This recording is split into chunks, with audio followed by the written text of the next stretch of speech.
Welcome back to the Neutral Zone. Today we're going to be looking at the 2024 Florida State Seminoles and our 2024 college football preview series. Can DJ Uiagalelei shift the narrative surrounding his collegiate career? Can FSU hit again big in the transfer portal? Will FSU remain dominant and win the ACC for the second straight year? And will Florida State punch the ticket to the playoff for the first time since the inaugural 14 playoff in 2014? Please stick around to hear our thoughts. And as always, if you're new to the channel, like, comment, subscribe, hit that notification bell. Dad, we're going to kick it right to you. How do you feel about Florida State, and what are your reasonable expectations for the season this year? I would normally be very concerned with Florida State, and I'm sure we'll dig deep into all the players they lost, but you guys know Jordan Travis, Trey Benson, Johnny Wilson, Keon Coleman, Jaheim Bell, a big part of the offense, the players on offense that helped them be so successful last year are gone. And for most teams, I would say, hey, I could really see a step back. But remember, I thought the same thing going into last season when Mike Norvell brought in a bunch of players from the transfer portal, just like he did last year. So I am going to give them somewhat the benefit of the doubt. I think Norvell is a heck of a coach. I think DJU can be a good quarterback. And I think we saw a step in his progression last year at Oregon State. I think you put him with this offense. Some of these players are going to step up. Some of these players are really going to get an opportunity. We'll talk about Jaylen Brown and Malik Benson. Some of these guys are going to get an opportunity to really step up at a place where you're going to get a lot of notoriety. And they have to be on a little bit of a mission, a little bit of a get back mission. I take that Georgia game out of the equation, but the fact that Florida State, an undefeated Power 5 now champion, was not invited to the playoffs, they got to be a little upset. I think if obviously with 12 teams, they have no reason not to be. And I think they need to show, or I think they want to show that they were deserving last year and that Mike Norvell is a heck of a coach. What's your thoughts? I think this team should be the favorite heading into the ACC this year. They over Clemson? Well, I think they should be. So I made sure I said that. But there's 26% chance to win the ACC. I think they've earned to have the best odds to win it. They're projected to go about 9-3. With they're coming in at the FPI rank for ESPN number 11. They had a hell of a year last year, obviously. But I just think this team is completely different from last year. I think we saw a bit of that in the Georgia game. Now, obviously, they lost a lot of pieces there.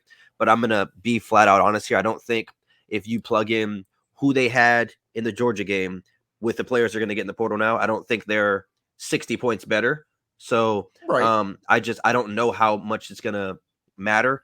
Just to kind of go over the key losses, obviously, Jordan Travis, Keon Coleman, Johnny Wilson, Trey Benson, both of their two best defensive linemen in Verse and Fisk, and then Jaheim Bell. Mm-hmm. I think this offense is going to look drastically different. And now you hit on it a second ago. They did hit the portal hard in the season before, or the offseason before last. Right. But when you look at the players they got in the portal, I think it's a lot better than the players they got in the portal this year. So I think Keon Coleman is far better than Malik Benson. I don't think he's going to have the same impact that Keon Coleman did.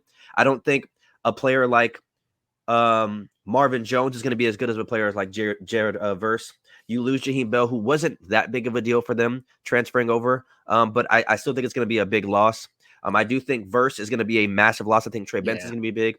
Roydell Williams, obviously from Alabama. They got a couple of players from Alabama. They murdered Alabama. Yeah, so they do have some good championship pedigree coming over. So I don't think that's going to be the issue. I think Fentrell Cypress comes in as a top 5 to 10 corner in college football. Yep. So he's going to be solid. You get back Toafili, who was their second back last year. Patrick Bateman comes back. DJ Lundy. You have a really good recruiting class. Mm-hmm. So I do think this team has the kind of makeup to compete. But I personally don't have them even going to the ACC title game this year. I think there's some other teams that are going to be better than them, including Clemson. I think Miami's going to be better than them this year.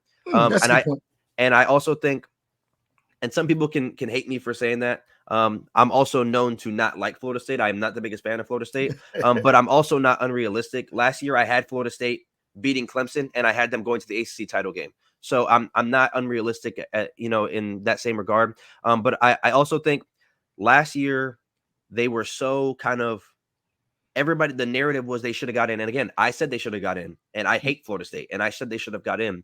But at the end of the day, this is not the same team. Now, if you would have said That's a fact. Jordan Travis and Keon Coleman were coming back, I'd look at this team completely different. As a Clemson fan, I don't think DJ Uiagalelei is that great of a college football quarterback. I don't think so. And I also think he benefited in the Oregon State system because Oregon State runs a pro style offense. Florida State's not going to run that type of offense. It's going to be completely different. I think Oregon State, the makeup of the team surrounding him at Oregon State was already kind of solidified. He was the missing piece that just came in, plugged in. This team is not going to be built yet. He is coming in with a group of other guys to try to mesh and get together. At Oregon State, they already had chemistry. They already had a really good offensive line. They had 2 really good running backs. They had a good receiving core. They had a good defense. The coach had been there for a while. Obviously, Mike Norvell is a hell of a coach as well. But I think when you look at the pieces that they're losing offensively and defensively, I don't think you can plug in DJ into this offense and just, assume that it's going to start humming to the level that Jordan Travis had him last year. Now, do I think they could, go to the ACC title game and make the playoffs? Sure. They're the favorite to win the ACC for a reason. I just personally don't believe that's going to happen. No, and you mentioned it perfectly. A lot of turnover. Jordan Travis, and we talk about him, at least he was returning from the year before. And we started to see some flashes of that the year previous. Keon Coleman was a big-time receiver at Michigan State. So, yeah, this is another one of those teams that I think 2 or 3 weeks into the season, I may have a totally different view on. I don't know necessarily whether or not I have them in the ACC championship. Probably not, just because I think they've lost so much that it makes it very hard for them. As you can see, I have them at 9-3, but a bunch of these games to me are toss-ups. The one game that I don't think that they could win, I think Clemson is a better team than them next year, especially when I consider what they're bringing back. Miami is kind of in that same situation, but we'll see what happens with Cam Ward. And same thing with Notre Dame as they are turning over a lot, but we'll see what happens with Riley Leonard. So I think that Florida State could reasonably be a 11-win team and in the ACC championship. And I know you got them as a 12-win team, so I wouldn't be shocked. I have them at 9-3. So I probably have Clemson and Miami. But like I said, we may get a couple of weeks in and DJU and some of these other guys really are kicking it in a high gear, and I completely change my mind. What's your thoughts? So, like you guys see, my dad has their ceiling at 11-1, and I have their ceiling at 12-0. I think they could beat everybody on their schedule. I wouldn't be surprised if they beat everybody on their schedule. Like I said, I just personally don't think that's how it's going to play out. I don't think that's what's going to happen. I have Clemson and Miami playing in the ACC title game this year. Clemson and Miami don't play each other, and I think that plays perfectly because I think Florida State having to play both if they split 1-1, and I think of all of the opponents on the schedule, I think Notre Dame is the toughest for Florida State. The reason being, it's an away game. They don't play Notre Dame often. I think Notre Dame is going to play ground and pound football. They're going to have a really good defense. And I think we saw DJ struggle against Notre Dame at Clemson, and that Clemson team was as good, if not better, than the Florida State team he's going to be on this year. That's a fact. And again, that was in a hostile Notre Dame environment. So I think Notre Dame is going to be very prepared for that game at home against a Florida State who, by that point, very well could be undefeated. They could be 9-0 at that point. They could be 8-1 in the top 10, top 12. So I think Notre Dame's going to wake up for that game. I know earlier in the video I said that they should have the highest chance. I don't agree with them having the highest chance to win the ACC. I personally think it should be Clemson. And again, I'm a Clemson fan, so people are going to claim bias. But last year, I said Clemson didn't have the best odds to win the ACC. So it's not like I say it every year. But I personally think that Clemson's bringing back more than a team like Florida State. And I would probably even put Florida State behind a team like Miami. But it would be very close. Miami and Florida State, I think, are close. But I think Clemson, to me, I wouldn't say is the clear favorite to win the ACC, but we should be the inching favorite to win the ACC based on what we brought back. I mean, we saw Clemson have the worst year they've had in 15 seasons and take a undefeated Florida State team to overtime and lose because we missed a field goal and lose because we fumbled the ball. So I just think when you look at little things like that and you look at the majority of Clemson team coming back and the majority of the FSU players leaving, I just don't see a scenario where Florida State's going to take a drastic step forward and be able to kind of separate themselves from the pack in the ACC. I do think Florida State is on the upward trend with Mike Norvell. I think they're hitting hard in the portal. They had the number 2 recruiting class in the ACC, which was ahead of Clemson and only behind Miami. Miami had the number 1 recruiting class, if I'm not mistaken. So I think Miami and Florida State are both on, trending upward. But for this year right now, I just don't know if plugging in a DJU can be the answer to, I guess, your prayer of Jordan Travis leaving and Keon Coleman leaving, as well as Johnny Wilson. I don't think DJU is that answer. Now, if you would have got a guy like Cam Ward, I'd feel a little bit more confident, or Yeah. Dylan Gabriel, but I don't think DJU is that guy, in my opinion. The only concern is I think Lawrence Toafili can be a true bell cow back. He can be a guy who's a game breaker. And I think that's what you're going to see. I think you'll see Florida State transition into more of a ground and pound team behind Lawrence Toafili. I think he'll be the star of the offense. And if he can kind of carry them, and like I said, allow that offense to kind of get in sync, and allow DJ to play off of play action and things like that, they could be. It's not like they don't have guys, right? I think they have guys. It's just a matter of it meshing. And like I said, where I give them credit is I think Mike Norvell has proven to be a pretty good coach. And he's proven to be a pretty good coach with transfer portal guys and getting them in sync pretty quickly. I think they have a nice, easy early part of the schedule, which is my concerning part, right? You basically go down, and Georgia Tech can be tough, but you go down all the way from Georgia Tech to SMU. Those are all games that they should win pretty comfortably.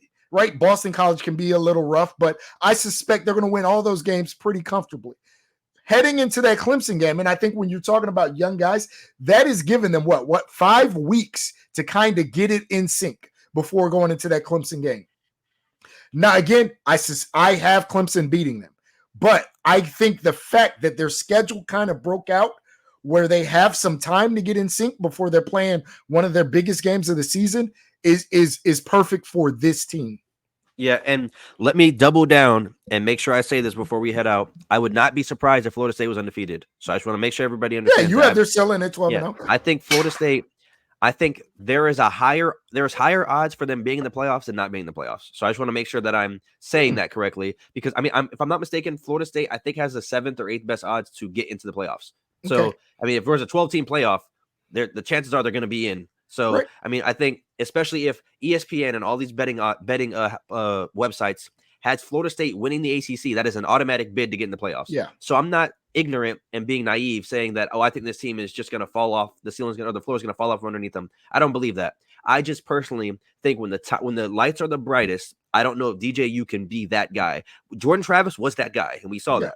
That defense was really good. It was solid. They bring back a few pieces, but I think what they lost, I don't know if you can plug in a DJU and just assume that this team is going to be as good as they were last year. Now, could they be 9-3 and get into the AC title game? Of course. I think that could happen. But now you're playing with fire because you're hoping for other teams to fall off as well. And that's the same situation my Clemson Tigers were in last year. We were, I think, either 8-4 or 9-3 heading into the last year or in the final game. And I was like, well, if this team loses and this team loses, maybe we can get in. You don't want to be in that situation. You want to be able to control your own destiny.